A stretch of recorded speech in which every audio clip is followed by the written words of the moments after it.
Welcome to No BS Job Search Advice Radio. I'm your host, Jeff Altman, the Big Game Hunter, the head coach for JobSearchCoachingHQ.com. And this is episode 836 of the show. Welcome. And I'm continuing this week with my theme of injecting some of my interviews from Job Search Radio about interviewing. So these are longer form interviews that come from the earlier days of the show.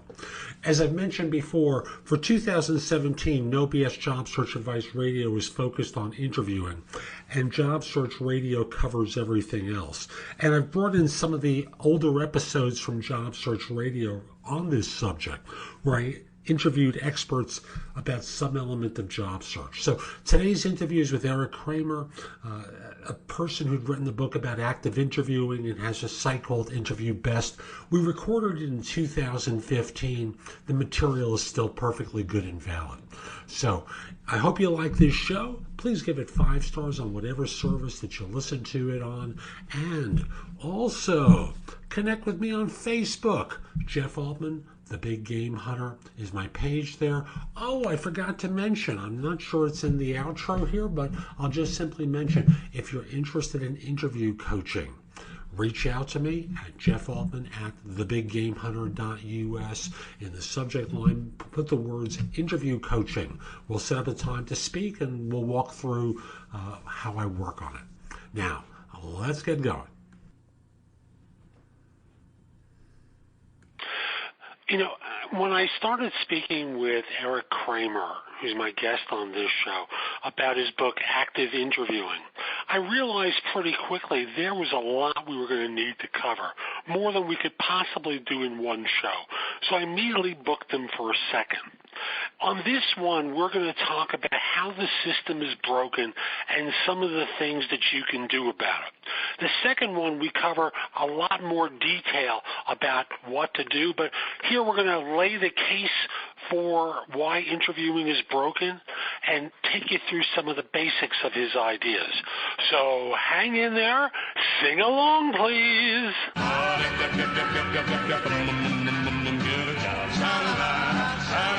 Are you looking for a new job or interested in leveling up? Job Search Radio is your go-to resource for insider tips on job hunting and growing your career. Here's your host, Jeff Altman. So my guest is Eric Kramer, and Eric and his company, Innovative Career Services, provide, surprisingly enough, career services and information for job hunters and others. His book, Active Interviewing, and the website interviewbest.com are going to be the focal point of our discussion of a more effective interview strategy. And I'll have links to both of those in the show notes. Eric, welcome to Job Search Radio. Great to have you on. Jeff, it's great to be here. Thanks for inviting me. You're very welcome. So as I was reading your book, you know, it's very clear to me that you think that the interview process is broken, that it's awful. What gives you the idea that it's broken? Well, you know, Jeff, matter of fact, can I back up for 1 second before you answer that? Sure. What do you mean by it being broken? What's wrong with it altogether? Well, first of all, I mean, the most fundamental thing that's broken about job interviews is it doesn't do what it's supposed to. It doesn't pick the absolute best person for the position. And in fact, just yesterday online, I read some research by IBM that said that only 39% of current employees would be rehired if given the chance. So the interview is not selecting the right people, and even if they select a person that works out and does a good job, they may have missed the A player, the person that would have done the best job. So it's not a great selection tool. So that's why it's broken. And it's funny you talk. I'm sorry. Please continue.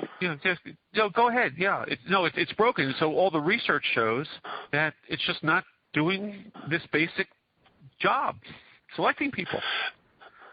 And it begs the question, on objective skills, I can understand it that people do assessments and they try to evaluate whether people have the knowledge that's necessary.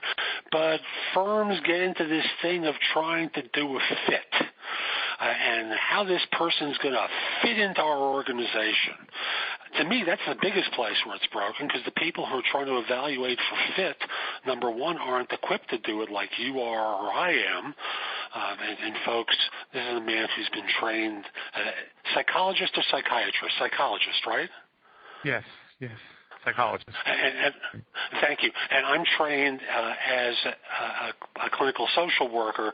We have a capacity to do such evaluations that most hiring managers don't really have. So, it's clear to me that it breaks down pretty clearly on that. Instead, it breaks down in a lot of areas. I mean, even from the get-go, oftentimes there's a very poor job description. So one of the primary reasons that an applicant doesn't work out once they're hired is that they're taking the job thinking it's one job with one set of requirements and one set of duties, where when they get on the job, it turns out to be something completely different. So in the interview, it's not communicated. Here are the critical job requirements. Here's what you're going to be doing. Here's what we're expecting from you. And can you do these things? So, it's broken from there. Basic skills sometimes can be evaluated through objective testing, sitting a person in front of a computer and having them do coding or having them do different Word, Microsoft programs or whatever, and they can look at a skill set. But it's very difficult in an interview to measure cultural fit. Is this person going to fit into the culture of our organization? Are they going to get along with the people here? Do they have personal characteristics that are going to fit into the organization and actually work along with the other people here? And that's very difficult to evaluate in interviews. And I'll go one extra dimension on that. On top of that, I also believe that there are people who should be hired who don't fit, because you want to encourage the rebel. You want to encourage diversity of thought and attitude in order to springboard firms forward. After all, when we stop and think about it, how many firms would ever hire Steve Jobs or Larry Ellison or some of the greats of American business? They have personalities that never fit in anywhere. And that was a good thing. Yeah, and Jeff, that's a great point. I mean, in fact, a lot of the research shows that because of the lack of training, hiring managers basically hire people like themselves. So if you're an applicant and you walk in and you have gone to a similar school, or you come out of a similar ethnic background, or if you come from a similar geographic location, or even if you like the same sports teams, you're more likely to get hired. And then it just perpetuates that kind of stereotypical person within the organization. The organization gets very insular, and they don't have the rock stars like the Ellisons and the Jobs and the so on in the organization. And again, it comes down, interviews are broken, and one of the reasons they're broken is that hiring managers are not trained to be good interviewers. So that's on one side of the desk. On the other side of the desk, applicants are not trained to be good interviewees. They don't know how to actively sell themselves in a interview and be able to communicate how their background, skills, education, experience is a good match for the job requirements and why they're an excellent candidate for the position. So, both sides of the equation, it's just not working. And then further, if you look at the fact that there's just two people sitting and talking to each other in an interview, and only 20% of us are auditory learners, which means that a lot of what's being talked about in the interview, because it's only talk, is being missed, forgotten. The interviewer is only focusing on what they want to hear and what matches their preconceived ideas of the way the applicant should be. So it's really a mess. And it's really in need of fixing. And when I hear preconceived notions of what someone should be like, bias tends to rear its ugly head. And you mentioned it, indirectly before. It's do I know this university? Do I have a sense of what their background, what the training is like there? Do I know this company that they work for? Do I have that predisposition that when I say Google or Apple or Goldman Sachs or whatever the company is, do I have a halo around that firm or not, and respond to that person based upon all these secondary factors of corporate branding and university branding and what have you, rather than just looking at this man or woman sitting in front of me and determining whether or not they can do what I need them to do. So I agree with you wholeheartedly. The system is far more complicated than it needs to be. Now, we're going to cover a lot more on this show and on the next one, but I want to pause for a second and talk about my job search insider tip, which is about job offers. And someone asked me recently, how long can I consider a job offer for? And he was thinking he could take a week, 10 days to evaluate it, and he was kind of surprised when I said to him, you can consider an offer for as long as the firm will allow you to consider a job offer. And he went, huh? What do you mean? I thought I could get at least a week. I said, well, you could try for a week, but the reality is they may turn around and say, we've got a good number two who's really turned on to this job. Why haven't you been thinking about this throughout the interview process to determine whether or not you would be interested in taking this offer? The only piece of information that's different, that's been added on at the last minute, is salary. Everything else you knew about. So the reality is, folks, if you're considering a job offer and you ask the firm, how long do I have, whatever they're willing to say to you is the way it is. There's no rule that says the firm has to give you a certain amount of time. And again, understand it from their perspective. They have a need. They're trying to fill it. They've got a backup person who they don't want to lose either. So that other person is considering other things too, and they're prepared to move on to them if you don't take it. So that's the way it is, and that's my tip for this show. And if you're interested in more, come over to my website, which is thebiggamehunter.us. There's a lot more there that you can watch, listen to, or read to help you with your job search. So let's come back to Eric and continue our conversation. So when all is said and done, when a firm is trying to hire, or a person, maybe let's look at it from the standpoint of a job hunter, what sort of questions do they have going into this process? What sort of things does a firm that's purchasing a service kind of want to know about when they're evaluating that service, which in effect is, folks, what you are, service contract. So, Jeff, as you know, my overall approach to job search is that the job search is a sales process. And then when we specifically come down to a job interview is a sales call. It's an opportunity for the job hunter to get face-to-face and present themselves actively as a salesperson would in the interview. So it behooves the job seeker to really think about this process as if they were a salesperson and how a salesperson would approach it. So, first of all, the hiring company is interested, as they would if they were hiring any product or services, what are you going to do for us? How, if I purchase your services, how is that going to benefit my company? And how is that going to benefit my company more than hiring somebody else's, some other services? So, and then it's like, just like anything, who are your top customers? And what did you do for them is a sales question. So, again, for the job hunter, it's what have I done for other companies? What did I do for them specifically? What value add did I add in my previous positions that I can now bring to this new customer, this new company? How am I different? How are my services, how do I differentiate my services from other people's services? How do I differentiate what I do from other candidates that you might be interviewing?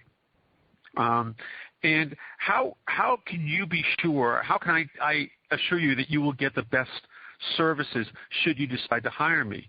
So I want to talk about the benefits I bring. The mistake that many people make in interviews, they talk about their features. I've done this, I've done this, I've done this. I have this education, I've gone through this training. Those are all features. You need to take those features and translate them into the benefits. You know, I've gone through this training, and the benefit to your company will be this. I've worked for a competing company doing these types of services, this, you know, project management or sales or coding, whatever, and the benefit to you will be this.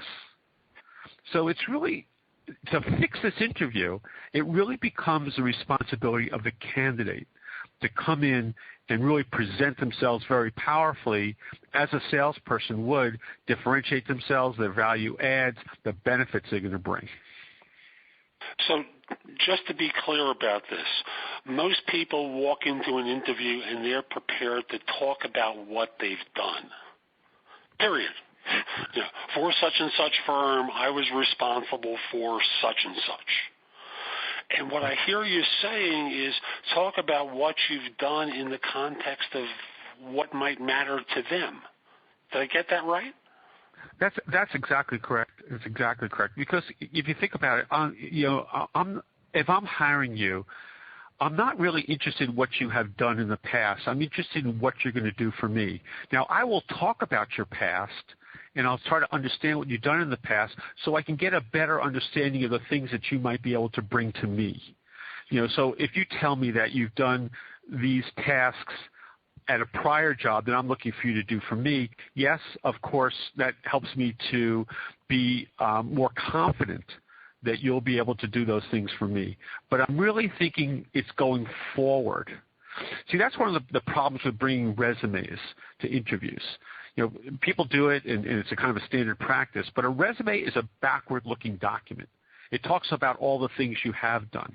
You know, one of the things that I am a big proponent of is using a interview presentation, and in that presentation talking about going forward. Here's the things I will be doing for your company.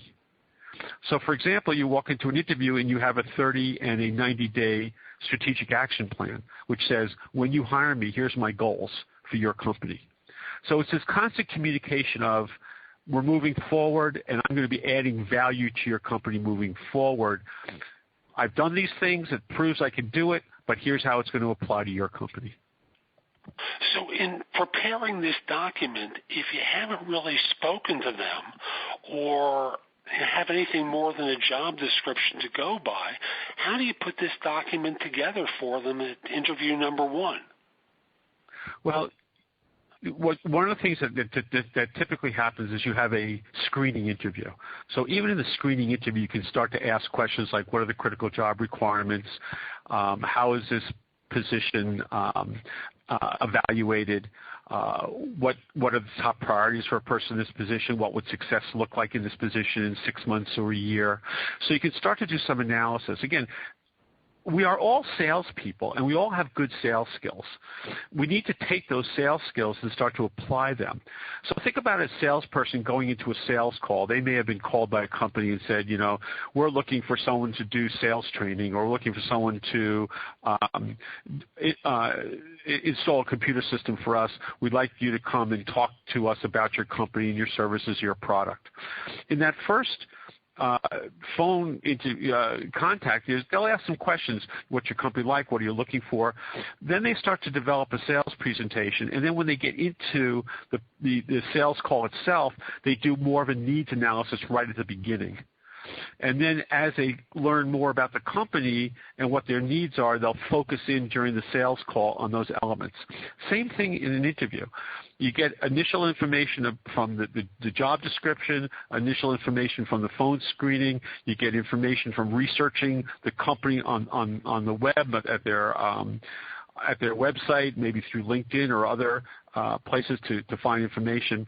And then you put together this presentation, and the presentation is not stamped in stone.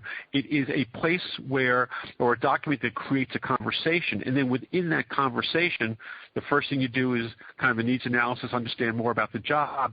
And then as you go through the rest of the presentation, you target those things that the company is looking for. I want to pick up on one term you used and then add another. You spoke about needs analysis. I'm going to add in the one requirements gathering. I think both of them complement one another pretty well. And I thought I would ask you, in your mind, what goes into requirements gathering in the context of an interview or in the context of preparing to interview with a firm? Well, I think when I talk about needs analysis, we might be talking about equal terms in terms of requirements gathering. For example, in an interview presentation, the first page talks about here's what I believe to be the critical requirements of the job. I'd like to talk with you about them. So, a critical requirement might be that a person has experience working with a distributor network. Well, tell me about working with a distributor network. What's your distributor network like? What is that distributor network looking for? What kind of interaction? What kind of activities go on? What kind of projects are you involved with? So as you start to talk about that, you're doing requirements gathering. So it might be that, well, we need this person to be able to respond to RFPs, or we need this person to be able to put together proposals. We need this person to be able to do some business development. We need this person to be able to do account management. So you're starting to gather this information, but in a very active and a complete way, because you really can't address the needs or the requirements of the company unless you really understand what the job entails and what kind of skills, abilities, knowledge, education that they're looking for.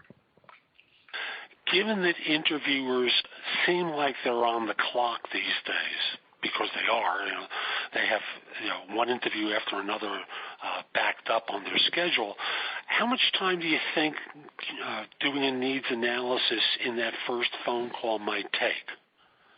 Well, the first phone call is you typically schedule for about 30 minutes. And I think that you can do it within a 10 or 15-minute time frame if you've prepared the questions you want to ask and you're succinct about them, and you can't ramble. So, if I know that I have a phone screening interview coming up and I write down 3 or 4 questions I want to ask, I think that works very well, and it might take up maybe 10 or 15 minutes of that. And of course, the other time in that phone screen is for the recruiter or the HR person or the hiring manager to get to know the candidate, so they feel comfortable that the person is deserving of a face-to-face interview. Folks, and Eric, you can differ with me. It's quite all right. I think in most, a firm will give you 7, maybe 10 minutes tops for questions at the back end. I just think given how interviews are structured, even for the phone interview, they're plowing through an agenda of questions that they're holding the baton with, they're controlling the process with. So maybe you'll get 7-10 minutes tops for most interviews. And yeah, there are exceptions, but I just think there's a limitation there, and you folks can wind up working within that framework to get answers to these questions very easily. Because, folks, when you think about what a typical interview is like, let me equate it back to a sales process. When you think about a good salesman, does that person walk in the door and say, well, let me just tell you everything we can do for you? No, they ask questions. They want to understand what the firm needs, what the problem is that the organization has that's prompting them to reach out for services or a product or what have you. They're not just walking in the door and announcing everything that can be done. You don't do that at a car dealer. Any car can do what you want. Any car can get you from point A to point B, but there are other things that you're interested in. You may have a need for a minivan because you have a large family. You may want a sports car because you're newly single and you want to drive a convertible. You go on and on. But in job hunting, like in sales, you want to understand what it is the real problem that needs to be addressed at that organization. And I think this is a great approach for doing it. Yeah. Jeffy, a point you make, I think, and you obviously have worked with hundreds and hundreds of candidates, as have I. It seems to me that there's no two interviews are the same. I'll tell you, I just had a candidate this week, got laid off last week, had a connection and submitted his resume to a company on Friday. He was interviewed on Monday and got the job offer on Tuesday. How often does that happen? It's rare, right? But it happens.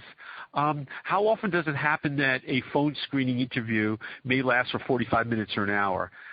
Typically it's a half hour and maybe even shorter, but there's times when they go for a half hour or 45 minutes.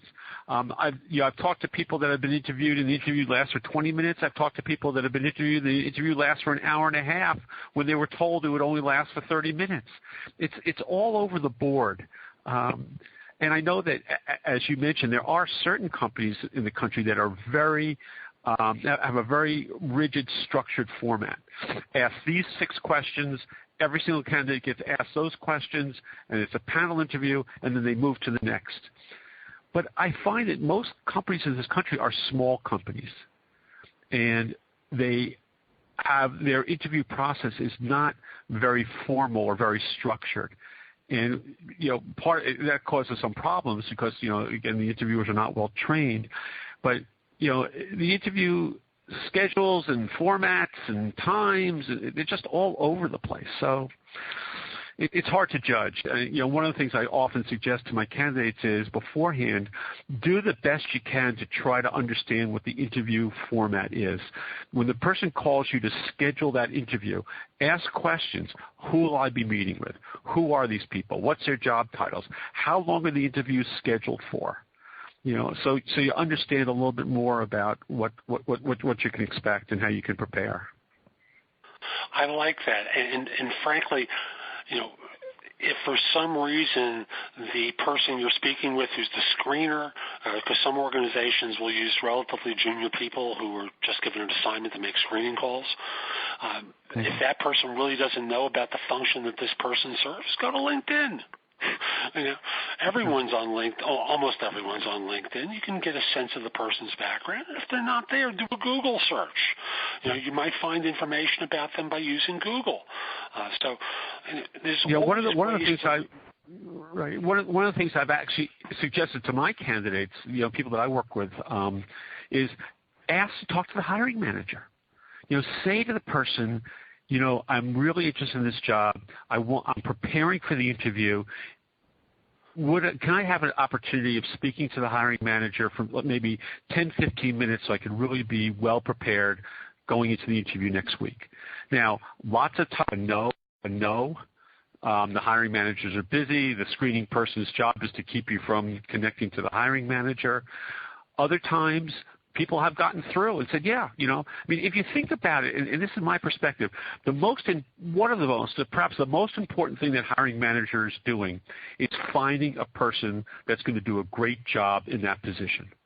Why shouldn't they spend time helping everybody that's coming for an interview be the best prepared for that interview? It's again, if you compare it to a salesperson, if I call you, Jeff, and say, look, I'm in the market for a computer system. I'd like to talk to you about the computer systems that you sell, but I'm not giving you any more information. Just show up next Tuesday. It wouldn't work that way. I would want to take time to say, Jeff, here's what I'm looking for. Here's what I'm needing. Please prepare to be able to talk to these issues in terms of my computer needs. Well, why are hiring managers doing that with candidates? Time issues, It's just not the way it's done. But it never hurts to ask. People are concerned, I'm going to be looking like I'm pushy and I'm going to be too aggressive. No, if you ask in a nice way, hey, is there an opportunity for me just to spend a couple of minutes talking to the hiring manager so I'm really well prepared for the interview next week? You never lose on those, and sometimes you win. And often there's a disconnect between how HR is screening for the job and how the hiring manager wants to screen for the job, where one over or underemphasizes particular issues that really need to be addressed. So, when you think about it, often these job descriptions that you're reading wherever you found them were created years before, and they've been sitting online and are pulled out as some template for a job description that can get approved every time it's sent up. In fact, that job description may have morphed 3 years before and doesn't have any basis in reality anymore. So better to have a little bit of prep where you have a clearer idea about what's really being sought, what the key elements are, what the success factors are going to be for someone who's coming on board, than to just work off that job description. Using the job description, to me, I just want to finish this one point, is the lazy approach to it. Yeah, and your point is great, Jeff. So I've had a lot of candidates who have come, they go through and they meet with the first interviewer and they talk about, here's what I believe the critical job requirements are. I'd like to discuss them with you, make sure that I understand them. They go through a whole conversation. They come out of that interview, with an understanding of what the job description and what the requirements are. They go into interview number 2 and they say, based on my conversations with, Joe in the first interview, here's what I believe to be the critical job requirements and what this, person in this position will be doing. And interviewer 2 says, that's not what I think it is. So then even within the organization, people have all these differing ideas about what the requirements are and what the job is all about. So that's, again, where the I've seen this happen so many times. I agree with you wholeheartedly. We're coming up on the end of our time with one another, and I know we're going to do a part 2 of this. But in the meantime, is there one more point that you want to make for today that you think my audience should hear that relates to our previous conversation? Yeah, the point I'd like to leave the audience with is this, that job interviews are broken. It is the responsibility of the job hunter, of the candidate, to fix their interviews. And they can do that. And they could do that by approaching the interview as a sales process. Again, they should not be fearful of this word sales. We are all salesmen. We sell constantly. If we replace the word sales with persuasion, we're persuading people to do things all the time, persuading our kids to clean up their rooms, persuading our spouse to go to this restaurant or that, persuading friends. We're persuading bosses to take on our ideas. So we're constantly selling. We have good sales skills.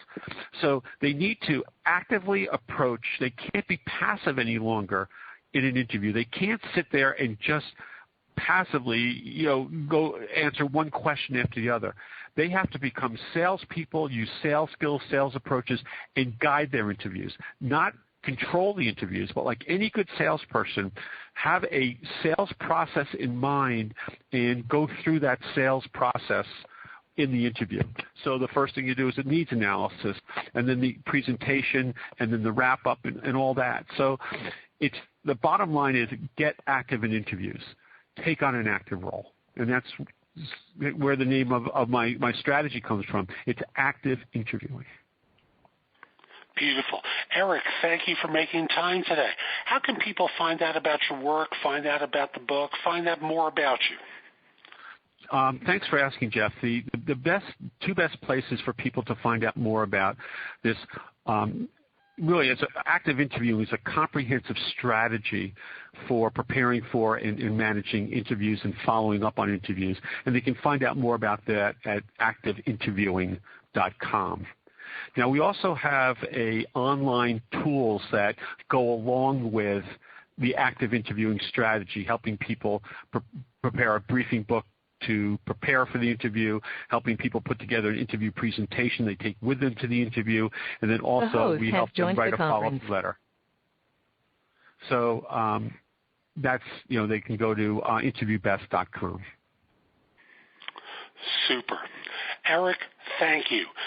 So that's today's show. I hope you found it helpful. And if you did, here are a few ways to connect with me. First of all, if you're interested in one-to-one coaching from me, email me at jeffaltman@thebiggamehunter.us. In the subject line, put the word coaching. This way I know what it's about. I can get back in touch with you. We'll figure out a time to speak for an introductory conversation so that I learn what your needs are and you can figure out if I'm the right person to help you. Generally, I work with people at a manager level and above, but I do make exceptions from time to time. If you're not at that level and want advice from me, the best way is through jobsearchcoachinghq.com. There I have curated information that I've developed and others have as well that you can watch, listen to, or read that's going to help you find work more quickly. Again, you can ask me questions through the site. I'd be very happy to answer your questions. I look forward to helping you in either of those two ways. And if we're not connected on LinkedIn, send a connection request to me at linkedin.com/IN/TheBigGameHunter. Mention that you listen to the show because I love hearing from fans, from listeners who have been helped by the show. And like me on Facebook. The page is facebook.com/nobscoachingadvice.com, or look for Jeff Altman, the Big Game Hunter there. Give me 5 stars, a great review. It helps other people discover the show. And I'll be back tomorrow with more. In the meantime, have a great day. Take care.